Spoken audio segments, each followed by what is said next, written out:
నా పేరు మల్లేష్ అండి. మా నాన్న పేరు అంజనేయులు. మా జిడిపల్లి గ్రామం, కలవకుర్తి మండల్. అయితే ఆ రోజు మా నాన్నకు ఏంటంటే, మేము ఇద్దరం పొలం దగ్గర నుంచి వచ్చినాం. మా నాన్నకు కాస్త హార్ట్ దగ్గర పెయిన్ వస్తుందని పండుకుంటే, అదే చూస్తుంటే తర్వాత ఇంకా ఎక్కువైతుంది అనేసరికి వెంకటరమణ హాస్పిటల్కి తీసుకెళ్ళడం జరిగింది కలవకుర్తిలో. అక్కడికి తీసుకెళ్తే ఇది హార్ట్ ప్రాబ్లం లాగా ఉంది, వెంటనే మీరు హైదరాబాద్ వెళ్ళండి, నేను ఇక్కడ అంబులెన్స్కి ఫోన్ చేస్తాను అని చెప్పేసి అంబులెన్స్కి ఫోన్ చేశారు. ఇక్కడ సుంకరెడ్డి సార్ది అంబులెన్స్ పంపించారు. అక్కడ డ్రైవర్ అయినాక మాకు బాగా సపోర్ట్ చేసి తొందరగా తీసుకెళ్ళడం వల్ల మా నాన్నకి ఎలాంటి ప్రాబ్లం జరగలేదు. ఇట్లాంటి ఫౌండేషన్ నుంచి ఇట్లా మనకి ఎంకరేజ్ చేస్తుంటే మన లాంటి పేదవాళ్ళకి వినంగా చాలా హెల్ప్ఫుల్ అవుతుంది.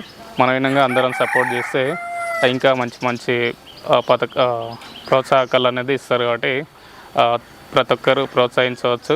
అలాగే thank you so much Sunkareddy sir, ఇలాంటి మంచి పనులు చేస్తున్నందుకు thank you so much sir. నా పేరు ఎల్లయ్య, జీడిపల్లి. దొడ్డికెళ్ళి చూస్తాయింది, గుండె ప్రాబ్లం అది అని అంటే వేసుకుపోయి అవిరాదు దవాఖాన. సుంకిరెడ్డి, నా ధన్యవాదాలు. జీడిపల్లి గ్రామం, జీడిపల్లి తండా. నేను తారసింగ్ను. నాకు ఇబ్బంది అయింది ఈగలు కరిసి. అప్పుడు సుంకరెడ్డి సారు మాకు అంబులెన్స్ పంపించి హాస్పిటల్కి పంపించిండు. ఆయనకు ధన్యవాదాలు. నమస్తే సార్. ఆయన చేసిన మంచి పనికి ఇవాళ ఆరోగ్యానికి మంచిగానే ఉంది సార్. జంగయ్య గారు, జీడిపల్లి.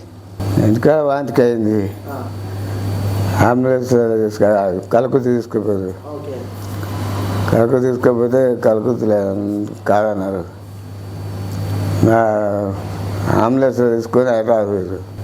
సుంకిరెడ్డి సార్, సుంకిరెడ్డి గారికి ధన్యవాదాలు. ఇలాంటి పనులు ఎన్నో చేయాలని, పేదవాళ్ళకి ఎప్పుడు అండగా ఉండాలని మేము కోరుకుంటున్నాం. నేను ఈరోజు ఈ పరిస్థితుల్లో ఉండడానికి కారణం, ఆ రోజు నన్ను సమయానికి అంబులెన్స్ అక్కడ చేసుకోవడం వల్ల ఈరోజు ఇప్పుడు సంతోషంగా ఉన్నాను. సుంకిరెడ్డి గారికి నా తరపున, నా కుటుంబం తరపున ఎల్లప్పుడూ రుణపడి ఉంటాం. నా పేరు లాలయ్య గౌడు. మాది జీడిపల్లి గ్రామం, కల్వకుర్తి మండలం, నగర్ కర్నూలు డిస్టిక్. ఉచిత ఫౌండేషన్ ఆధ్వర్యంలో ఏర్పాటు చేసినటువంటి అంబులెన్స్లు మన సార్ అయినటువంటి సుంకిరెడ్డి రాఘవేందర్ రెడ్డి గారు, వారు ప్రతి విలేజ్లో వారి పేరు మారుమోగిపోయింది. ప్రతి విలేజ్లో అంబులెన్సులు కాకుండా కానీ, గుళ్ళు కానీ, రోడ్లు కానీ, ఇళ్ళ వసతులు కానీ లేని వారికి, పూర్వీకులు బాగా పరిస్థితి బాగాలేని వారికి కూడా ఇల్లు ఇవ్వడం జరిగింది. అదేవిధంగా ఏదైనా ఆపద వచ్చిందంటే ఆదుకునే ఉంది. చనిపోయిన వారి కుటుంబాలకు కూడా ఆదుకోవడం జరిగింది. సారు ఇట్లాగే కొనసాగించాలని మనసారా కోరుకుంటూ జీడిపల్లి తరపున సుంకిరెడ్డి రాఘవేంద్ర సార్ గారికి హృదయపూర్వక ధన్యవాదాలు తెలియజేస్తున్నాం. జీడిపల్లి గ్రామం తరపున.